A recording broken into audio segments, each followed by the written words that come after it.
ఐగుప్తులో నుంచి ఈరోజు దేవుడు మిమ్మల్ని బయటికి రావాలని కోరుకుంటున్నాడు. నేను నా పాత జీవితంలోనే ఉండి నేను సేవిస్తానయ్యా, నేను ఎలాగున్నానో అలాగుండి నేను సేవిస్తానయ్యా, నేను ఆరాధిస్తానయ్యా, సంఘానికి వచ్చి తాగుతాను కానీ సంఘానికి వచ్చి ఆరాధించి మళ్ళీ బూతులు మాట్లాడతానయ్యా, నేను ట్రై చేస్తున్నాను కానీ అలాగే ఉండి నేను సేవిస్తానయ్యా అని నువ్వు అంటున్నావా ఈరోజు దేవుడితో? ఐగుప్తులో ఉన్నావా? అదే పాత జీవితము, అదే శాపము, అదే పాత రిలేషన్షిప్స్. ఒకవేళ ఈరోజు యవ్వనస్తులకు దేవుడు మాట్లాడుతున్నాడు, చెడు సంబంధాలకు మీరు దగ్గరగా ఉన్నట్లయితే, ఆ రిలేషన్షిప్లో అబ్యూజివ్గా అనుమాన పక్షిగా ఆ వ్యక్తి నీకు ఉన్నట్లయితే, ఏది చేసినా నేను ప్రశ్నిస్తున్నట్లయితే, ఏం చెయ్యాలన్నా నువ్వు ఆ వ్యక్తి పర్మిషన్ తీసుకొనే చెయ్యాలన్న స్థితికి తీసుకొచ్చినట్లయితే, తిట్టడము, హేళనగా మాట్లాడటము, బూతులు మాట్లాడటము, నిన్ను కంట్రోల్ చేయడము, వివాహం కాకముందే నిన్ను శరీరేచ్ఛగా వాడుకోవటము, ఇలా చేస్తున్నట్లయితే నువ్వు బానిసత్వంలో ఉన్నావు. దేవుడు నిన్ను బయటికి రమ్మని ఈరోజు నీతో మాట్లాడుతున్నాడు. Come out of that relationship. ఎన్ని సంవత్సరాలైనా సరే, 10 సంవత్సరాలు ఉన్నా సరే, 5 సంవత్సరాలు ఉన్నా సరే, పెళ్ళైనా సరే, అలాంటి వివాహము దేవుని చిత్తము కాదు. శాంతి సమాధానముగా నా బిడ్డలు ఉండాలని వాక్యంలో రాసుంటది.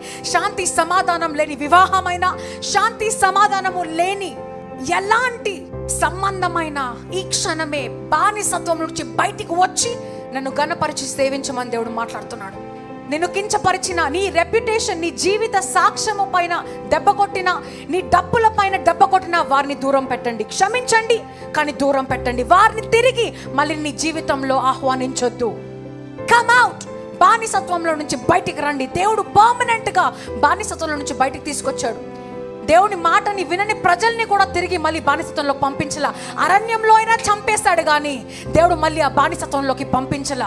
ఈరోజు మీరు ఒంటరిగా బ్రతికినా సరే యేసయ్య కోసం ఒంటరిగా బ్రతకండి, కానీ తిరిగి మళ్ళీ అదే సన్నిహితం కావాలి, అదే రిలేషన్షిప్ కావాలి.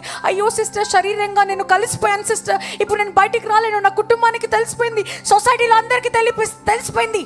400 సంవత్సరాలు వారు బానిసత్వంలో ఉన్న బయటికి తీసుకొచ్చేసాడు దేవుడు. ఈరోజు 4 సంవత్సరాలు లెక్క కాదు. Come out of that relationship, come out of that marriage. And ఈరోజు దేవుని సేవించాలని ఆసక్తిగా ఉందేమో, కానీ అదే బానిసత్వమైన జీవితంలో నువ్వు ఉన్నావేమో. అదే తాగుతూ, అదే తిరుగుతూ, బూతులు మాట్లాడుతూ, నోరు తెరిస్తే శాపనార్థాలు. జిమ్మడిపోను, నువ్వు ఎట్లా బాగుపడతారో నేను చూస్తాను రా, తొక్కేను నేను, నాకున్నారా నా ప్లాన్లు, ఇక్కడికి వచ్చి హల్లెలూయా యేసయ్యా నా ప్రార్థనయ్యా నీ బిడ్డనయ్యా. బానిసత్వంలో ఉన్నావు. You're in the bondage of you. అలా మాట్లాడుతూ ఇక్కడికి వచ్చి పెదాలతో గనపరుస్తున్నావా? దేవుడు అంటున్నాడు, బానిసత్వం నుంచి బయటికి వచ్చి నన్ను ఆరాధించు. ఇక్కడ మోషే ఏమంటున్నాడు చూడు. ఫరో అంటున్నాడు, ఐగుప్తు నుంచి బయటికి వెళ్ళి ఎందుకు ఆరాధిస్తున్నావు నీ దేవుణ్ణి? ఐగుప్తులో ఆరాధించుకో అంటే మోషే అంటున్నాడు, అట్లు తగదు, బయటికి వచ్చే నేను ఆరాధించాలి. బానిసత్వంలో కాదు, స్వాతంత్రముతో నేను ఆరాధించాలి. ఆయన క్రియలను చేస్తూ, ఆయన బిడ్డవలే ఉంటూ, క్రైస్తవులు అంటే క్రీస్తును కనపరిచే బిడ్డగా ఉంటూ, అప్పుడు ఆయనని ఆరాధించు, అప్పుడు ఆయనని సేవించు. Come out and worship then.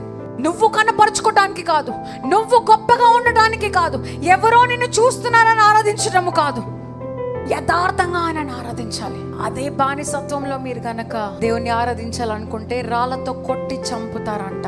నిజంగా ఇక్కడ రాళ్ళు తీసుకొని కొడతారని కాదు, కానీ తిరిగి మన సజీవులుగా యెహోవా కోసం నిలబడని స్థాయిలో మనం పడిపోతాము. అంత లోతుగా పడిపోతాము.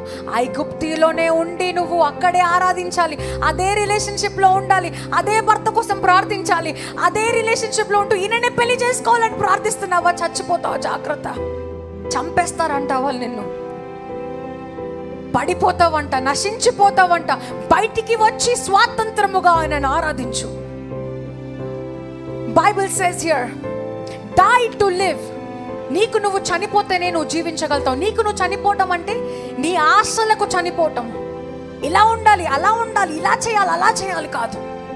అయ్యా నీ చిత్తం నెరవేర్చాలి, నిన్ను ఆరాధించాలి, ఏ సమయమైనా నిన్ను ఆరాధించాలి, ఎంత కష్టం వచ్చినా నిన్ను వెంటాడాలయ్యా, ఏ స్థితిగత అయినా నిన్ను ప్రేమించాలి, ఎంత అరణ్యంలో అయినా నా చిత్తము కాదు నీ చిత్తమే జరగాలి.